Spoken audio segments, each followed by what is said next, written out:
Rival terbesar Su-57 ternyata bukan F-35, tapi justru jet tempur Dassault Rafale pesanan Indonesia.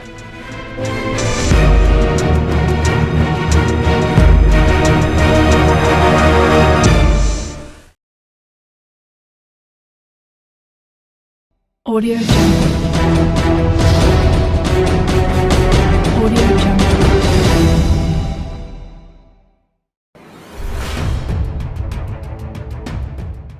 Dalam dunia jet tempur generasi kelima, Su-57 Valon buatan Rusia sering dianggap sebagai tandingan utama F-35 Lightning II dari Amerika Serikat.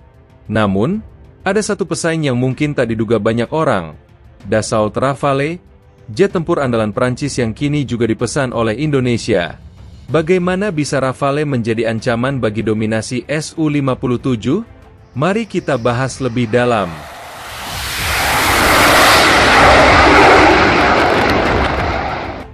Su-57 adalah jet tempur generasi kelima yang dikembangkan oleh Rusia sebagai tandingan F-22 Raptor dan F-35. Jet ini memiliki teknologi siluman, super cruise, dan persenjataan canggih seperti rudal hipersonik. Dengan sistem avionik mutakhir dan kemampuan manuver super agil, Su-57 didesain untuk menghadapi berbagai ancaman udara dalam pertempuran udara jarak dekat maupun pertempuran beyond visual range. Meski demikian, produksi Su-57 masih terbatas dan jumlahnya di Angkatan Udara Rusia belum mencapai skala yang signifikan.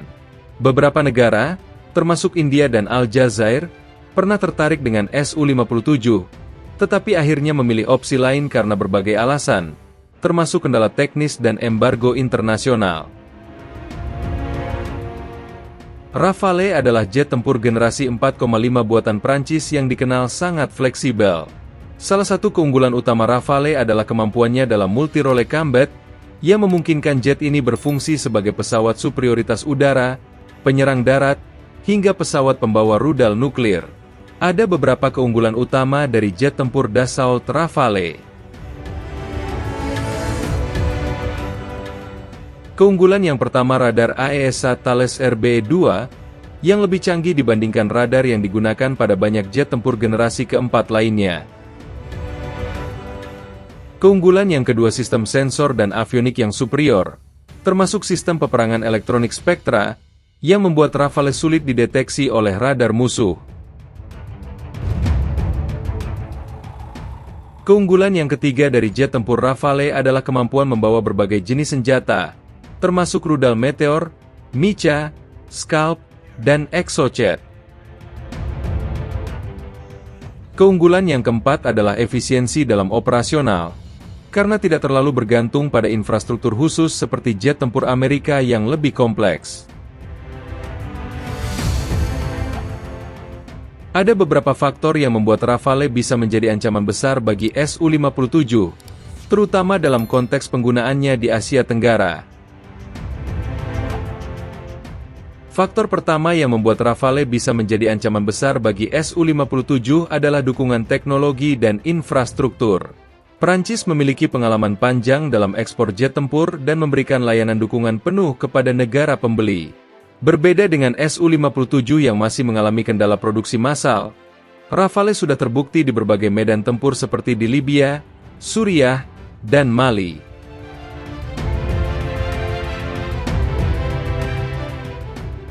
Faktor kedua yang membuat Rafale bisa menjadi ancaman besar bagi Su-57 adalah radar dan sensor yang unggul.